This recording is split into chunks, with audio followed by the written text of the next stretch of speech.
An annual meeting of Canada's premiers kicked off this week on new ground. For the first time ever, the premiers gathered today at a First Nation ahead of their conference. And for the first time since 2016, the Assembly of First Nations was there. The AFN had not attended the previous two meetings of the Council of the Federation, but this year had a change of heart. So what happened in today's talks? Why did the AFN choose to attend this year's meeting? Earlier, I spoke to Perry Belgard, the National Chief of the Assembly of First Nations. Take a listen. Let me just start off by asking you about the meeting. You hadn't attended for the past 2 years. This year you did. It was obviously, this is new, it being held on a First Nation in advance of the sort of official start of the meeting. Exactly. How much did that factor into the decision that you made to attend? It was a big factor in my decision to attend here. It's out at Big River First Nation, Chief Bruce Morin, the Drever family, their relatives, close friends, and I wanted to support them. This is history in the making. Never before have the premiers come out to a First Nation for this meeting. And so that's step number one. Step number two, it's an opportunity with the passing of C-92, that federal piece of legislation that basically says, look, we've got 40,000 children, kids in foster care in provincial territorial systems. That's not acceptable. So we got 12 months to work together with First Nations chiefs and leadership to figure out how we're going to respect our jurisdiction and keep our kids in our homes and our family and our loving, caring homes and families. And so we've got to work together to get that work done. So it was very important to be here. Let me pick up on C-92 because I remember interviewing Jane Philpott when she was the minister in charge of that legislation, and she had expressed some concern over the stance of certain provinces and how willing they were to comply with what the legislation laid out, which in essence was a sort of handing over of jurisdiction on child welfare to First Nations, to Indigenous groups. What is your sense after this meeting? Do you think there is still pushback from some provinces, and if so, which ones? No, I've encouraged the provinces to work with First Nations leadership in their respective territories because it's all about jurisdiction. It's all about incorporating our language and our laws and our culture and keeping our children in loving, caring homes with their families. And it's all about working together to get that done. Within C-92, there's a 12-month time frame to get that work done. And so if provinces are not willing to do that within 12 months, if they're not willing to do that, First Nations law will apply.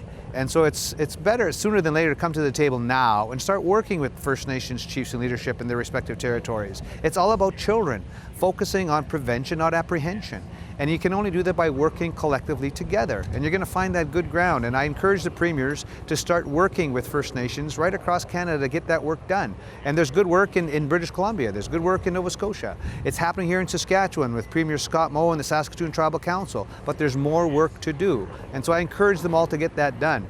And so within a year's time, we're hoping that work will have started, that work will have begun, and that you'll also see that there was a cooperative working relationship in place, because it's all about getting better services and programs to children.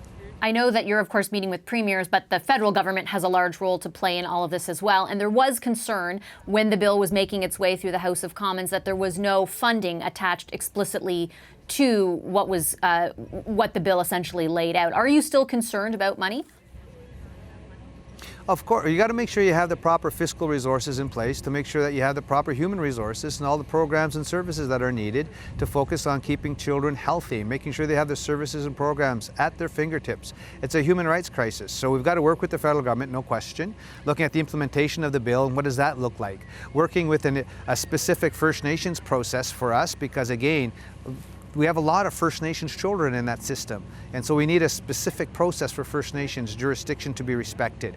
And so that's the work going forward now. We've got to set up that process with the federal government, but we also make sure that the provinces and the territorial governments are involved. And it's all about, again, First Nations jurisdiction, to respect that. And it's all about getting better services and programs to those children so that there are not 40,000 children in foster care. And that's what it's all about, getting that down and making sure children are looked after and giving the best opportunity to be all that they can be. I want to switch topics just before I let you go and ask you, because a number of the premiers had met earlier in Calgary, a lot of talk around specifically energy and the TMX pipeline, among other infrastructure projects. I heard you mention the possibility of equity ownership in the press conference that followed your meeting today. And I'm just wondering what your position is. Are you supportive, for example, if for First Nations group or Indigenous, some grouping of Indigenous groups is represented in owning part of this pipeline? Are you supportive of that? We support all of the First Nations that want to be part of the economy. And equity ownership, we've always advocated for that. If you're going to get involved in the economy, you got to be producers of goods and services and start looking at options like equity ownership. But it's more important to always find the balance between the environment and the economy. And we have always said, leaving up to the rights and title holders is the key. Respect First Nations Aboriginal rights and title, and one of the biggest fundamental rights we have is the right to self-determination. And it'll be the rights and title holders that will decide the right to say yes or the right to say no. When we start talking about equity ownership, that's getting involved in the economy. And so there's a good way out of poverty, and that's getting involved fully with jobs, good paying jobs, getting involved in the economy, balancing the environment with the economy in itself. And when you have First Nations people at those decision-making tables, you get better results. And that's what I'm going to keep pushing for. Okay, I'll leave it there. Thank you so much, National Chief Belgard. Appreciate you sticking around for the interview and your time today. Thanks, Vassy. Hi, I'm Vashi Capellos, host of Power in Politics. See more of our show by subscribing to the CBC News channel or click the link for another video. Thanks for watching.